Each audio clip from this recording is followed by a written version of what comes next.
Good morning dear students. मैं प्रशांत sir आज class 10th के बच्चों को भौतिक विज्ञान का पहला चैप्टर प्रकाश का परावर्तन तथा अपवर्तन, आज इसके बारे में देखिए। समय कम है तो सिर्फ इम्पोर्टेंट डिफिनीसन के बारे में ही चर्चा की जाएगी जो पेपर में पूछा जाता है और जिसके पेपर में आने के चांस हैं। जिन बच्चों ने नोट्स बना लिया है वो बच्चे ये ना सोचें, आप लोग इसको रिवीजन के तौर पर इसको नोट्स फिर नोट कर लीजिए कॉपी में। और आज हम बात करते हैं प्रकाश के बारे में। प्रकाश मीन्स होता है लाइट। लाइट के बारे में हम लोग जानते हैं कि जो प्रकाश होता है ये तरंगों के रूप में चलता है। प्रकाश जो होता है वह तरंगों के रूप में आपका चलता है।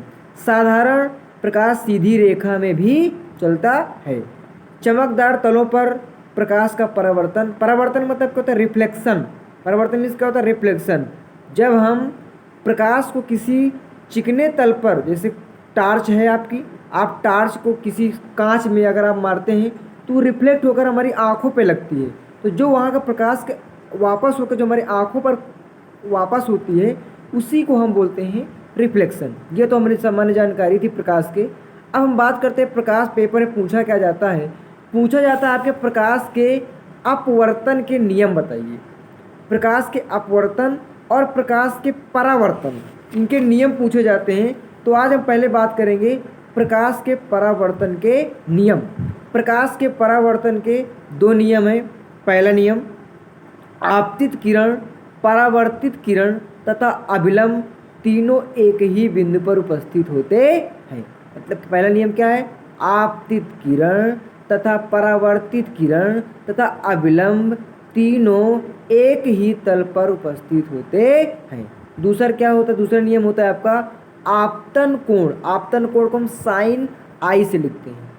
आपतन कोण तथा परावर्तन कोण आपस में बराबर होते हैं। आपतन कोण को हम साइन आई से लिखते हैं, परावर्तन कोण को साइन आर से लिखते हैं। और sine I upon sine R equal N, इसी को हम लोग बोलते हैं स्नेल का नियम।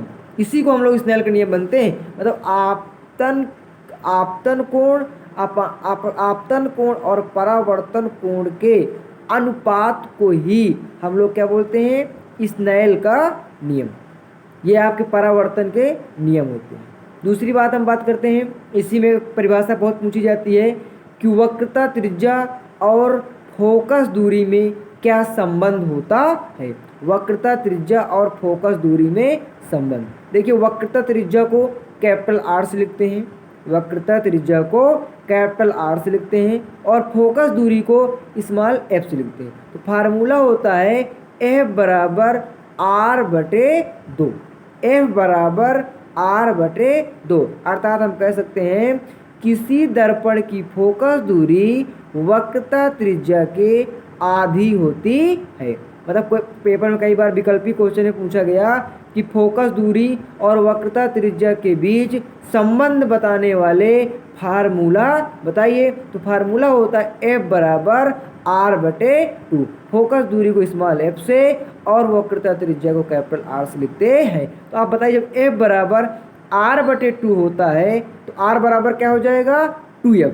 आर बराबर क्या हो जाएगा? कह सकते हैं कि किसी दर्पण की वक्रता त्रिज्या उसके फोकस दूरी की 2 गुनी होती है। भाई, किसी दर्पण की फोकस दूरी वक्रता त्रिज्या की आधी होती है, तो उसी के उल्टा अपोजिट परिभाषा होगी, किसी दर्पण की वक्रता त्रिज्या उसमें ऊपर फोकस दूरी की क्या होती है?